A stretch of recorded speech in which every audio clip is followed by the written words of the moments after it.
આતુરતાનો અંત આવ્યો। આજે ભવ્ય રામ મંદિરનો અયોધ્યા ખાતે પ્રાણ પ્રતિષ્ઠા મહોત્સવ ચાલી રહ્યો છે। ત્યારે ડાંગ જિલ્લાની જો વાત કરીએ તો એ દંડકારણ્ય ભૂમિ કે જ્યાં પ્રભુ શ્રી રામ પણ વનવાસ દરમિયાન ડાંગ જિલ્લામાં આવ્યા હતા અને માતા સબરીના બોર પણ ખાધા હતા, એવી આ ડાંગની ભૂમિ। ત્યારે ડાંગ જિલ્લામાં પણ એક અનેરો આનંદ છે। આપણી સાથે કેટલાક લોકો છે, તેઓની સાથે સીધી વાત કરવાનો પ્રયત્ન કરીશું કે ડાંગ જિલ્લામાં રામ મંદિરના પ્રાણ પ્રતિષ્ઠાને લઈને કેવો માહોલ છે અને તેઓ કેવી ઉજવણી કરી રહ્યા છે। જી, જય શ્રી રામ, જય શ્રી રામ। 22 તારીખે પ્રભુ શ્રી રામના પ્રતિષ્ઠા નિમિત્તે ખરેખર જેટલો અયોધ્યામાં આનંદ છે ને એટલો ઉલ્લાસ અને ઉન્માદ અને ઉત્સાહ અમારા વઘઈ રામજનોમાં જોવા મળે છે। વર્ષોની આતુરતા દ્વારા આજે જે ભગવાન રામજી અને ગ્રામજનોમાં એટલો ઉત્સાહ છે કે આની શોભાયાત્રા કાઢી અને આજના દિવસે અમે 108 મહાઆરતી કરીશું દીવા દ્વારા અને ગ્રામજનો બધા એટલા આતુર છે કે ભગવાન ક્યારે પોતાના નિજ મંદિરમાં બેસે એની બધા રાહ જોઈ રહ્યા છે અને એ ભગવાન પ્રભુ શ્રી રામ આજના દિવસે વર્ષોના આતુરતાથી આજે જે ભગવાન બેઠા છે ને ખરેખર અમારા દંડકારણ્ય જિલ્લામાં ડાંગ જિલ્લામાં વઘઈનગરમાં બધાને એટલો ઉત્સાહ છે અને ભવ્યથી ભવ્ય રમ્યાથી રમ્ય ગમ્યાથી ગમ્ય એ લોકો આ ઉત્સવ ઉજવે અને આખા ભારત દેશમાં આખા ભારત ભૂમિમાં જે રામજીનો પ્રાણ પ્રતિષ્ઠા મહોત્સવ થઈ રહ્યો છે ખરેખર બહુ અનેરો આનંદ છે, ઉત્સાહ છે। ગ્રામજનોમાં, બહેનોમાં, ભાઈઓમાં, નાના બાળકોમાં એટલો ઉત્સાહ આજે જોવા મળે છે, ઘણો આનંદ આજે થાય છે। જી, આપણી સાથે અન્ય પણ લોકો છે જેમની સાથે જય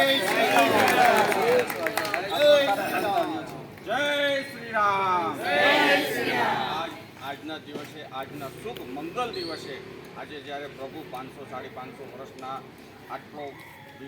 આટલો બધો સમય જતા ને આજે જે પ્રાણ પ્રતિષ્ઠા થઈ રહી છે એ બાબતે વઘઈ અને વઘઈના અન્ય ગામોમાં ડાંગ આખું રામમય થઈ અને બધા એકત્ર થઈ અને જે માહોલ આજે વઘઈની અંદર ઊભો થયો છે। કાલે ભવ્ય શોભાયાત્રા થઈ, આજે રામ ભગવાનની પ્રાણ પ્રતિષ્ઠા લાઈવ અમે મંદિરની અંદર જોવા જઈ રહ્યા છે અને આખા ગામનું ભોજન સમૂહમાં ભોજન કરવાના એવો આનંદ છે કે જેની કોઈ સીમા નથી, જેનો કોઈ પાર નથી। જય શ્રી રામ, જય શ્રી રામ। મહારાજ પણ છે, તેમની સાથે વાત કરીએ તો શું કહેશો? આતુરતાનો અંત આવ્યો છે, આજે પ્રાણ પ્રતિષ્ઠા થવા જઈ રહી છે। બહુ ઉત્સાહનો માહોલ છે। આ 500 વર્ષની ગુલામીનો પ્રતિક હતો જે આજે દાગ મટી ગયો હિન્દુ સમાજ માટે। હવે આ જેવી રીતે ઉત્સાહમાં રામ ભગવાનનો પ્રતિષ્ઠા થઈ ગયો છે, પણ પૂરો યકીન છે કે આવતા વર્ષ કૃષ્ણની પ્રતિષ્ઠા બી મથુરામાં થાય। એના માટે મારે એ કહેવું છે, સાધુ માયને બાપ હૈ और संत कुटुंब परिवार, हाँ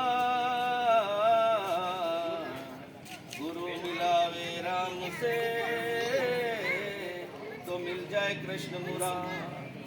जय जय श्री राम, जय श्री राम। આપણી સાથે કેટલાક બહેનો પણ છે, તો બહેનો સાથે પણ વાત કરવાનો પ્રયત્ન કરીશું કે બહેનોની અંદર કેવો ખુશીનો માહોલ છે। આજે પ્રાણ પ્રતિષ્ઠા થઈ રહી છે અયોધ્યા ખાતે ભવ્ય, ત્યારે પોતાના જિલ્લામાં, પોતાના ગામની અંદર કેવી ઉજવણી કરશે તેઓ?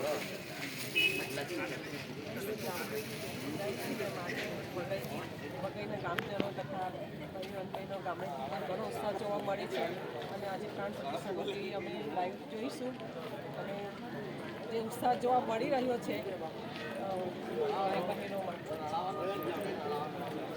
એ બદલ અમે ઘણા પેલા એ છે ખુશીનો મારે થઈ રહ્યા છે। જય શ્રી રામ।